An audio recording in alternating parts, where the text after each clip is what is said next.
చెల్లెలి పెళ్ళికి రాలేకపోయిన అన్నయ్య సన్నిధి ఎక్కడ ఉందో తెలుసా? ఈ వీడియోలో తెలుసుకుందాం. ముందుగా సుబ్రహ్మణ్య స్వామి వారి యొక్క ప్రసిద్ధ ఆలయాలు తమిళనాడులో 6 ఉన్నాయి. 6 ముఖాలుగా చెప్తారు. వాటిలో ముఖ్యమైనది తిరుపతి కుండ్రం మొదటిదిగా ఇక్కడ దగ్గరగా ఉంటుంది. మీనాక్షి అమ్మవారి టెంపుల్కు చాలా దగ్గరలో, అంటే ఒక అరగంటలో వెళ్ళిపోయేంత సమయం పడుతుంది ఈ ఆలయము. ఇక్కడ సుబ్రహ్మణ్య స్వామి వారు విశేషంగా వల్లీ దేవసేన సమేతంగా వేంచేసి ఉంటారు. ఇక్కడ వల్లీ అమ్మవారితో పెళ్ళైనట్లుగా ఇక్కడ చెప్తూ ఉంటారు. ఇలాంటి ప్రసిద్ధ యొక్క సుబ్రహ్మణ్యేశ్వర స్వామి వారి క్షేత్రాల్లో 6లో ఇదొకటి అండి. చాలా అద్భుతమైన ఆలయము. ఇది 2 అంతస్తుల భాగంగా ఉంటుంది. కొండ రాతికే స్వామివారు స్వయం వ్యక్తంగా వేంచేశారని చెప్తూ ఉంటారు. ఇక్కడ చూసినట్లయితే చాలా విశేషమైన ఆలయం అండి. చూస్తుంటే ఇక్కడ యొక్క కట్టడం ఇప్పుడుది కాదు, ఓల్డ్ ఎప్పుడో కట్టారు. చాలా అద్భుతమైన టెంపుల్ ఇది, సుబ్రహ్మణ్య స్వామి క్షేత్రాల్లో ఒకటి.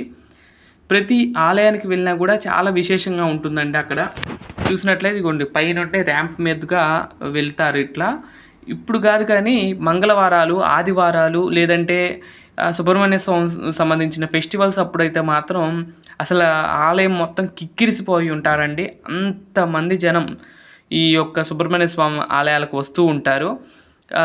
ఏ ఊరికి దగ్గరలో ఉన్న ఆలయాలకి అటు వెళ్తూ ఉంటారు. తిరుత్తని అయితే కొంతమంది చుట్టుపక్కల ప్రాంతాలందరూ తిరుత్తని వెళ్తారు.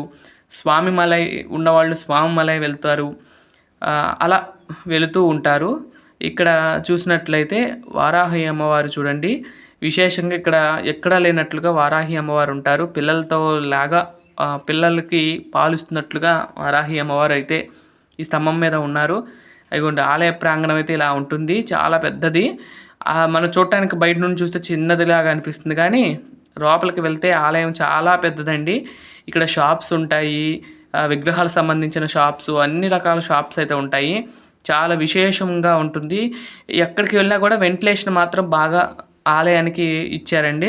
ఈ మండపంలో చూడండి, పెద్ద పెద్ద విగ్రహాలు ఉంటాయి. గణపతి ఒకవైపు, అమ్మవారు ఒకవైపు, శివుడు ఒకవైపు, అలా ఈ మండపం చుట్టూరు కూడా చాలా విశేషమైన విగ్రహాలు ఉంటాయి, చాలా పెద్ద పెద్దవి.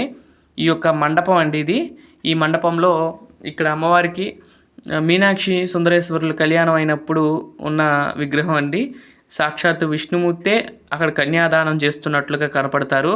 ఈ విగ్రహాన్ని అక్కడ కూడా చూడండి మీరు. ఈ విధంగా ఉంటుందండి మండపం మొత్తం కూడా, జైవిజయలతో కూడినట్లుగా ఉంటుంది. ఈ విధంగా ఆలయం మొత్తం చాలా బాగుంటుందండి. లోపలికి వెళ్ళే కొద్దికి అంత ప్రాంగణం అంతా కూడా చాలా బాగుంటుంది. అలాగే ఈ ఆలయానికి వెళ్ళటానికి ఈ సుబ్రహ్మణ్య స్వామి టెంపుల్స్ అయితే 2 ఉంటాయండి. అలాగే అలగార్ కోయిల్ అని విష్ణుమూర్తిది ఒక టెంపుల్ ఉంటుంది. ఈ మూడిటికి వెళ్ళాలి అంటే కనుక వేరు బస్సులు ఎక్కి వెళ్ళాల్సి వస్తుంది.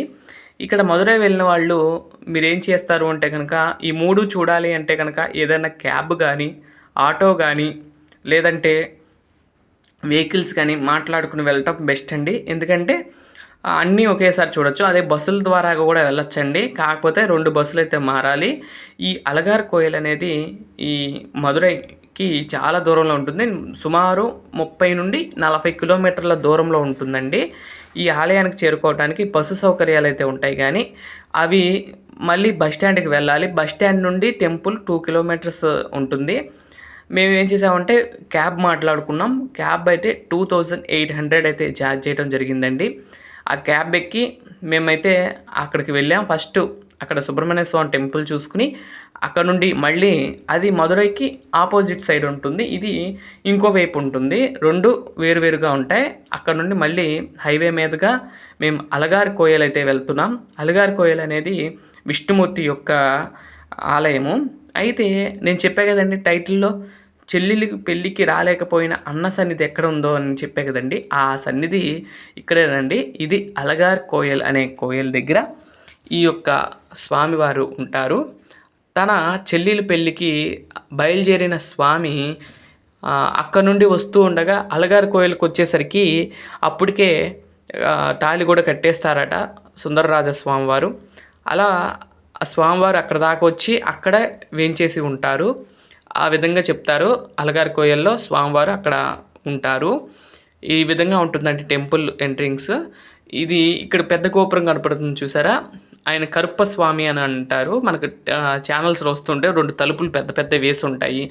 చందనం ఎప్పుడు పూసి ఉంటారు. అది ఆయన కరుప్పర స్వామి యొక్క టెంపులు. అక్కడ టెంపుల్ ముందే ఒక చిన్న వ్యాన్ వస్తుంది. ఆ వ్యాన్‌లో ఎక్కితే గనక మనని ఆ అలగారి కోయల దగ్గరికి తీసుకువెళ్తారు. అది కూడా మీరు చూడండి. ఈ యొక్క టెంపుల్ యొక్క ఏంటంటే బ్లూ ప్రింట్ అనేది ఈ విధంగా ఉంటుందండి. ప్రతి టెంపుల్‌కి వెళ్ళినా కూడా మీరు ఇలానే చూడవచ్చు. అంతా కూడా బ్లూ ప్రింట్స్ రూపంలో ఉంటుంది. ఈ అలగారి కోయల యొక్క బ్లూ ప్రింట్ అయితే ఇది అండి. ఈ విధంగా ఉంటుంది. అప్పుడు స్వామివారు ఇక్కడ ఉండిపోయారు. కళ్యాణానికి అక్కడ ఇంకో పెరుమాళ్ళు విష్ణుమూర్తే మరొక రూపంలో అక్కడ కన్యాదానం చేస్తారు. కానీ విష్ణుమూర్తే కన్యాదానం చేసింది.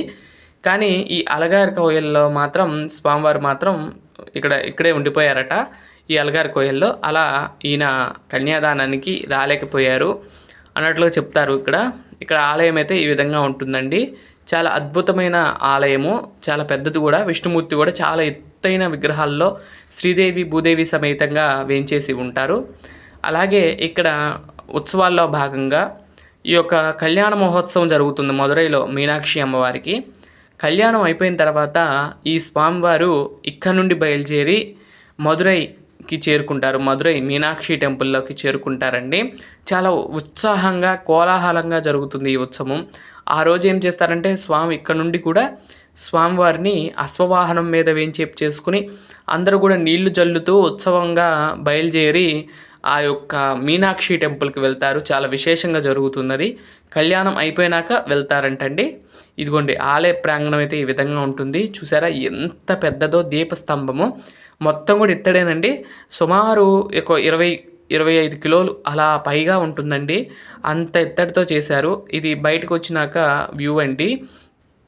ఈ విధంగా ఉంటుంది. బయటకు వచ్చిన గోపురం తర్వాత బయట నుండి రాగానే ఈ విధంగా ఆ పెద్ద గోపురం కనపడుతుంది చూడండి. అది కరుప్పస్వామి సన్నిధి. చాలామంది కూడా అంటే మా డ్రైవర్ చెప్పాడు, మీరు స్ట్రైట్ గుడికి వెళ్ళకండి, ఆ పక్క నుండి వెళ్తే మీకు అలగారి కోయల్ స్వామివారి యొక్క టెంపుల్ వస్తుంది, అక్కడికి వెళ్ళి దర్శనం చేసుకోండి అని చెప్పారు. మేము కూడా కట్టేసే టయానికి వెళ్ళాము. కరెక్ట్గా ఆ సమయానికి కట్టేస్తున్నారు అనే సమయానికి వెళ్ళాము. కానీ దర్శనం మాత్రం బాగా అయింది. అయితే ఇక్కడ నుండి నడిచే పని ఉండదండి. నడిచే వాళ్ళు నడవచ్చు. లేదంటే కనుక వ్యాన్ మాట్లాడుకుని అక్కడ ఛార్జింగ్ ఇవి ఉంటాయి, బ్యాటరీకి సంబంధించినవి, అవి ఎక్కి కూడా ఈ యొక్క టెంపుల్కి వెళ్ళచ్చు. ఇక్కడ చూడండి ఈ విధంగా ఉంటుంది. చూడండి ఎంత బాగుంది అసలు. ఎంత ఎండేసినా కానివ్వండి అక్కడ నేచర్ అంతా కూడా చాలా బాగుంటుందండి.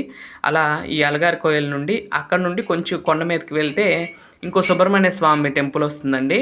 ఇక్కడ మనకి సుబ్రహ్మణ్య స్వామి ప్రత్యేకమైన ఆలయాలు 6 ఉంటాయి. 6 ముఖాలని చెప్పాయి కదండి. వాటిల్లో ఇంకొక సుబ్రహ్మణ్య స్వామి క్షేత్రము ఈ మదురైలోనే ఉంది. 2 సుబ్రహ్మణ్య స్వామి క్షేత్రాలు ఇక్కడే ఉన్నాయి. ఆ రెండిట్లో మొదటిది మనం ఫస్ట్ దర్శనం చేసుకున్నాం. తర్వాత రెండవది ఇప్పుడు దర్శించుకోబోతున్నాం. ఇక్కడ సుబ్రహ్మణ్య స్వామి వారు చాలా విశేషంగా ఉంటారండి. ఇదిగోండి ఇక్కడ నుండి కూడా ఆ కొండ మీదకి వెళ్తారండి సుబ్రహ్మణ్య స్వామి టెంపుల్కి. ఇక్కడ నుండి కూడా ఒక 2 కిలోమీటర్స్ 2.5 3 అలా ఉంటుంది. అలా కొండ మీదకి వెళ్తే అక్కడ కూడా సుబ్రహ్మణ్య స్వామి టెంపుల్ ఉంటుంది. వల్లి దేవసేన సమేత సుబ్రహ్మణ్య స్వామి ఉంటారు. ఈ యొక్క సుబ్రహ్మణ్య స్వామి 6 క్షేత్రాలు అన్నారు కదండి. 6 క్షేత్రాల్లో అన్ని క్షేత్రాలు పెద్ద పెద్దగా ఉంటాయండి టెంపుల్స్. కానీ ఈ ఆలయం మాత్రం చాలా చిన్నదండి. చాలా అంటే చాలా చిన్నది. ఇక్కడ ఇప్పుడు మహాకుంభాభిషేకానికి అన్నీ రెడీ చేస్తున్నారు బాలాలయం చేసి. అయినా మూలమూర్తి దర్శనం అవుతుంది కానీ శిఖరము ఇవన్నీ కూడా ప్రతిష్ఠ చేశారు. మేము వచ్చేసిన తర్వాత మొన్న స్వామివారి నేను టీవీలో చూస్తే స్వామివారి యొక్క కుంభాభిషేకం అయితే చేయడం జరిగింది. చాలా చిన్న టెంపుల్ అండి ఇది కూడా దర్శనం చేసుకోండి. సుబ్రహ్మణ్య స్వామి 6 క్షేత్రాల్లో ఇది ఒకటి. ఇదండి ఈరోజు వీడియో. మరొక మంచి వీడియోతో రేపటి వీడియోలో కలుస్తాను. అంతవరకు సెలవు, నమస్కారం.